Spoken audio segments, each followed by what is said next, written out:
રાજ્યમાં આગામી 2 દિવસ કમોસમી વરસાદ થઈ શકે છે। હવામાન વિભાગે આગાહી કરી છે।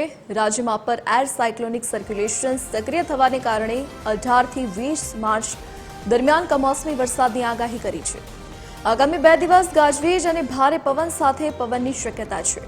ખાસ કરીને બનાસકાંઠા, પાટણ, કચ્છ અને સૌરાષ્ટ્રના વિસ્તારોમાં પવનની ગતિ વધુ રહેશે। 19 માર્ચે દક્ષિણ ગુજરાતના ભરૂચ, સુરત, વલસાડ તેમજ સૌરાષ્ટ્રના રાજકોટ, જામનગર અને જૂનાગઢ સહિતના જિલ્લાઓમાં માવઠું પડવાની સંભાવના છે। 20 માર્ચે ઉત્તર ગુજરાત અને મહીસાગર, દાહોદ જેવા સરહદી વિસ્તારોમાં વરસાદી માહોલ રહેશે। આ અણધાર્યા વરસાદથી ખેતીના પાકને નુકસાન થવાની ભીતિ સેવાઈ રહી છે। તંત્ર દ્વારા માછીમારો અને ખેડૂતોને સાવચેત રહેવા સૂચના આપવામાં આવી છે।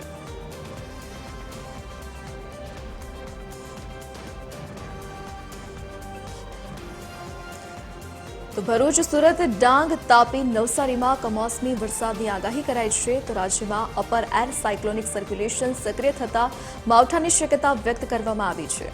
તો આગામી 2 દિવસ માવઠું પડી શકે છે। તો ગાજવીજ અને ભારે પવન સાથે વરસાદની શક્યતા વ્યક્ત કરવામાં આવી છે। 18 માર્ચે બનાસકાંઠા અને પાટણમાં માવઠું પડી શકે છે। સાબરકાંઠા, જામનગર, મોરબી, કચ્છમાં પણ માવઠાની આગાહી કરવામાં આવી છે। 19 માર્ચે બનાસકાંઠા, પાટણ અને પંચમહાલમાં માવઠાની આગાહી કરવામાં આવી છે।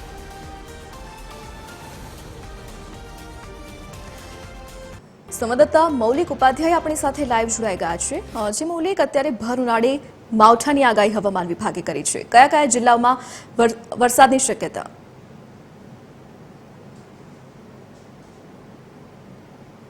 બિલકુલ ધરતી, જે રીતે આજથી રાજ્યમાં 3 દિવસ સુધી માવઠાની આગાહી છે તે કરવામાં આવી છે। 18 થી 20 માર્ચ દરમિયાન રાજ્યના અલગ અલગ વિસ્તારો છે ત્યાં માવઠાની આગાહી છે તે કરવામાં આવી છે, જેના કારણે 2 થી 3 ડિગ્રી જેટલું તાપમાન છે તે ઘટી શકે છે માવઠાના કારણે, એટલે કે ગરમીથી લોકોને રાહત મળશે। પરંતુ ખેડૂત માટે ચોક્કસથી ચિંતાના સમાચાર છે, કારણ કે 3 દિવસમાં રાજ્યના અલગ અલગ વિસ્તાર છે ત્યાં હવામાન વિભાગ દ્વારા વરસાદની આગાહી કરવામાં આવી છે, જેમાં બનાસકાંઠા, સાબરકાંઠા, પાટણ, દેવભૂમિ, દ્વારકા, જામનગર સહિતના વિસ્તાર છે ત્યાં વરસાદની આગાહી છે તે કરવામાં આવી છે। સાથે સાથે ભરૂચ છે, સુરત છે, ડાંગ, આ તમામ વિસ્તારમાં વરસાદની આગાહી છે તે કરવામાં આવી છે, જ્યાં હળવાથી મધ્યમ વરસાદ છે તે વરસી શકે છે। સાથે સાથે કેટલીક જગ્યાએ 40 થી 50 કિલોમીટર પ્રતિ કલાકની ઝડપે પવન પણ ફૂંકાઈ શકે છે।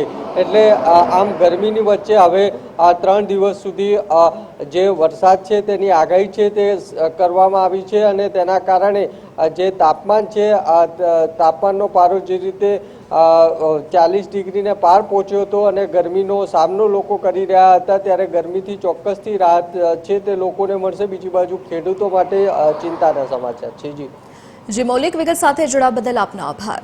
તો આગામી 3 દિવસ રાજ્યમાં માવઠાની અસર જોવા મળી શકે છે, જેના કારણે તાપમાનમાં પણ 2 થી 3 ડિગ્રીનો ઘટાડો નોંધાશે।